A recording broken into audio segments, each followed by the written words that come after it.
Bien-aimés frères et sœurs, vous connaîtrez la vérité et la vérité vous affranchira. Ça, c'est pas moi qui le dis, c'est la Bible qui le dit. Mais moi, je vous dis mieux. Vous connaîtrez la vérité historique, notamment celle de vos ancêtres kémites, et vous aurez une vision globale de ce que c'est que la vraie souveraineté politique. J'ajoute, vous reviendrez à la spiritualité africaine ancestrale et vous comprendrez les enjeux de l'indépendance économique. Et pour terminer, vous accepterez votre identité culturelle kémite et vous obtiendrez deux choses. La première, c'est la paix. La seconde, c'est le développement, à une condition. L'unité de toute l'Afrique noire, l'unité de tous les Noirs du monde entier. Otep à tous, bienvenue sur la chaîne des panafricanistes, par essence, par conviction et par excellence. Celle des citoyens kémites par nécessité et obligation de combat.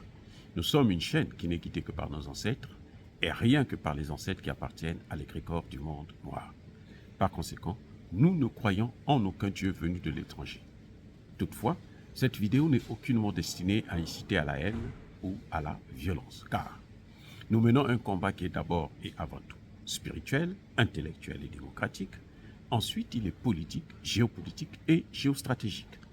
Contre l'impérialisme, le colonialisme, le néocolonialisme et l'endocolonat, qui sont tous qualifiés de crimes contre l'humanité.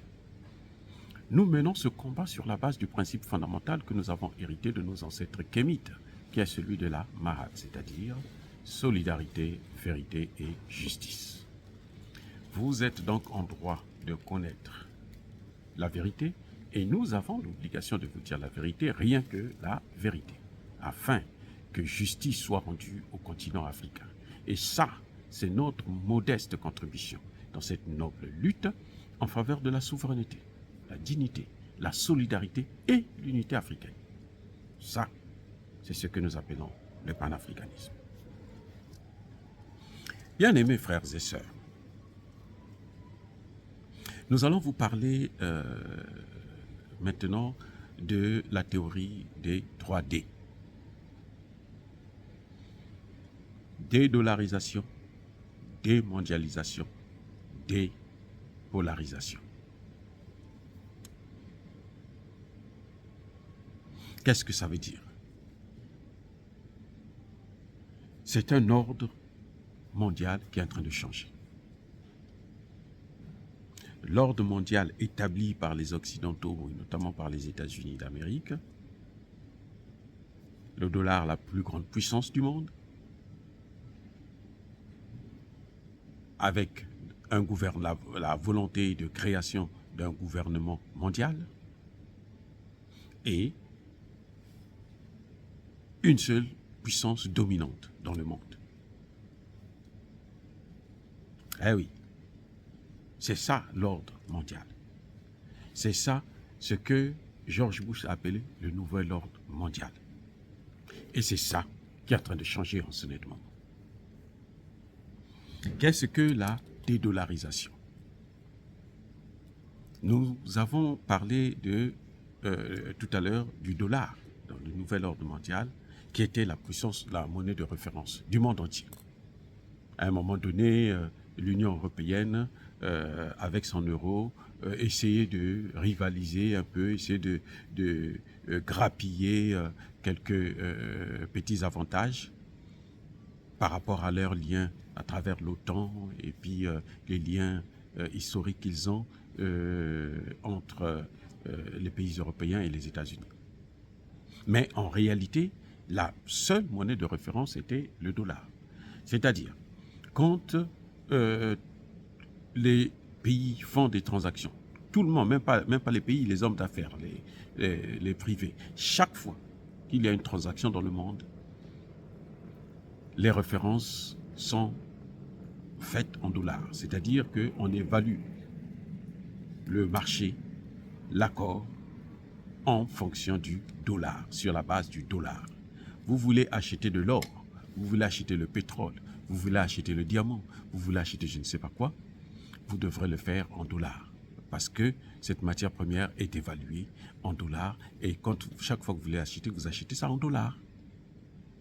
Donc, le monde entier était obligé d'avoir des dollars avec eux, la devise américaine. Le monde entier. Puisque si vous n'avez pas cette devise, vous ne pouvez pas faire vos achats au niveau international. C'est ça qu'on appelait la dollarisation. Donc le dollar est la monnaie de référence. Mais maintenant, ce qui est en train de se passer, c'est quoi? C'est que, avec cette guerre en Ukraine, on va vers la dédollarisation. C'est-à-dire que on a vu la Russie, quand les pays européens et les États-Unis ont pris des sanctions, un train de sanctions, plus de 7 trains de sanctions, un paquet chaque fois, un paquet de sanctions chaque fois, pendant au moins 7 fois. La Russie, pour riposter, puisque l'objectif c'était de détruire son économie, qu'est-ce qu'elle a fait? Elle dit désormais, puisque moi je n'ai plus accès au dollar, parce que la Russie, les dollars qu'elle avait dans les banques centrales européennes et américaines, les Américains et les Européens ont tout pris. Ah oui, ils ont kidnappé les avoirs de la Russie.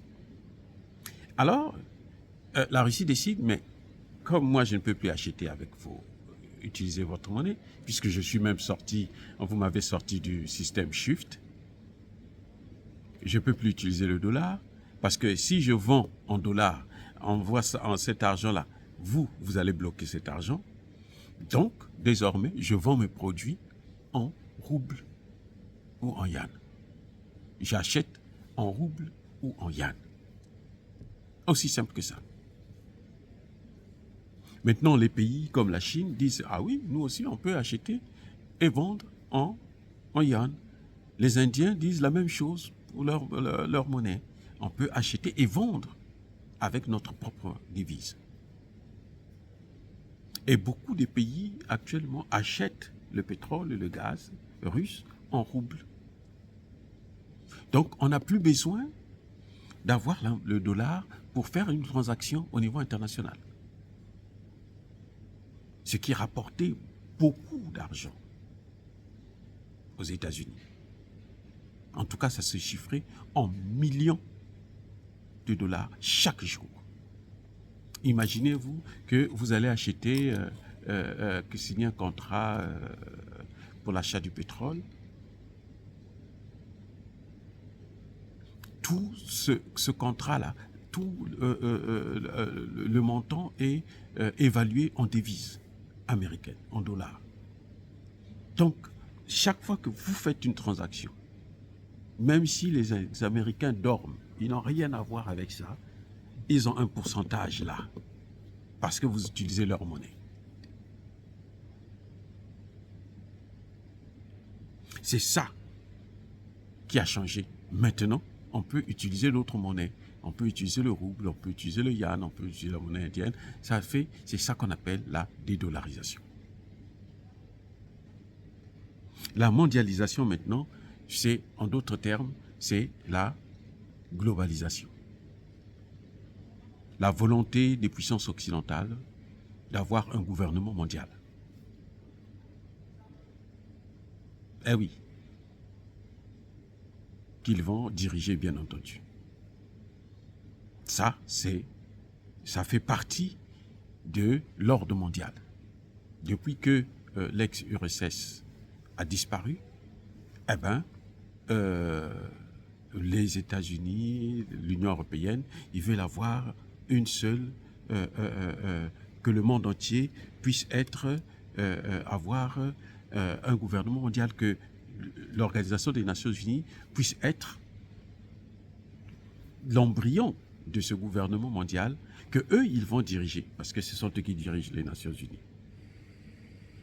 Ça aussi, c'est ce que les puissances émergentes comme la Russie, la Chine contestent, l'Inde et autres contestent. Parce qu'un gouvernement mondial, ça veut dire que la volonté des États-Unis, c'est cette volonté qui doit être faite. Nous voulons légaliser le mariage, par exemple, des homosexuels, alors il faut imposer ça à tout le monde. Nous voulons que la Russie puisse être punie, il faut imposer ça à tout le monde. Nous voulons que les pays africain puisse être puni parce qu'il ne condamne pas la Russie, il faut imposer ça. Et cette mondialisation est liée à la polarisation. Et la dépolarisation, c'est le fait de contredire cet ordre mondial, cette hégémonie, si vous voulez, américaine, parce que au sein de l'OTAN, c'est en fait les États-Unis qui gouvernent. C'est les États-Unis qui assurent la sécurité de l'Union européenne. Et c'est pour ça d'ailleurs que vous allez voir qu'en ce qui concerne la guerre en Ukraine, pendant que les États-Unis sont entre 40 et 60 milliards de dollars, les pays européens ont moins de 5 milliards de dollars qui sont dépensés. Donc, c'est la polarisation. Ce sont eux qui gouvernent, ce sont eux qui dictent la loi au niveau international, ce sont eux qui contrôlent, ce sont eux qui évaluent les pays. Ce sont eux qui peuvent dire aujourd'hui que votre pays, c'est une démocratie ou ce n'est pas une démocratie. Quand vous arrivez au Conseil de sécurité, lorsqu'une résolution est posée par la France, notamment par les États-Unis plutôt, ou encore par un pays de l'OTAN, la France ou l'Angleterre, eh bien, le monde entier devrait suivre. La Chine et la Russie devraient soutenir cette résolution ou, au cas contraire, elles devaient s'abstenir pour leur laisser la possibilité, une option, de pouvoir faire ce qu'elles veulent. Ça encore, c'est ce qui est en train d'être changé, puisque aujourd'hui, on le voit, systématiquement, la Chine et la Russie s'opposent au diktat des États-Unis et de la France, de l'Union européenne. C'est ce qui fait d'ailleurs que le Mali n'a jamais été encore attaqué, parce que la France aurait bien voulu qu'il y ait une intervention de l'OTAN au Mali, comme ils ont fait en Libye, détruire le Mali aussi, comme ils ont détruit la Libye. Mais là, ils ont été coincés, bloqués par le veto russe et chinois. Et c'est ça que nous appelons la dépolarisation. Donc il y a 3 éléments aujourd'hui qui changent carrément l'évolution du monde entier. C'est la dédollarisation, la démondialisation ou la déglobalisation, mais aussi la dépolarisation. Maintenant, nous allons vers un monde multipolaire, où ce n'est pas un seul pays qui gouverne, où on considère aussi d'autres pays émergents, comme l'Inde, comme la Chine, comme la Russie, comme le Brésil, comme l'Afrique du Sud, les pays du BRICS, qui se donnent une valeur, une puissance, une importance. Et ces pays-là, du bloc de l'Est, occupent près de plus de la moitié de la population mondiale. Et oui, alors que les pays de l'OTAN qui veulent gouverner, c'est même pas le tiers. C'est à peine 700 millions d'habitants. Ils n'atteignent même pas le milliard. Alors quand vous prenez des pays comme la Chine, comme l'Inde, comme maintenant avec la Russie, l'Afrique du Sud, le Brésil, vous avez plus de 4 millions d'habitants pour une planète qui compte 7 millions d'habitants. Donc c'est plus de la moitié, c'est une puissance énorme. Et ils n'acceptent plus d'être gouvernés par une minorité. Et c'est d'ailleurs même pas la démocratie, parce que la démocratie, selon le concept occidental, c'est que c'est la majorité qui gouverne la minorité. Et ils font complètement le contraire parce que leurs intérêts sont menacés. Oh, bien-aimés frères et sœurs, dire cela, c'est inciter à la haine ou à la violence? Non. Yaba, colère, veille. C'est le débat. Nous discutons, nous parlons. C'est pour ça que je persiste et je signe. Vous qui m'écoutez, soyez bénis par le Dieu des Kémites. Mais que ceux qui persécutent le continent africain, ceux qui veulent déstabiliser, piller le continent africain, qu'ils puissent être foudroyés, qu'ils puissent être bannis, écrasés, punis, maudits par le Dieu des Kémites et par nos ancêtres angélisés. J'ai dit et j'assume.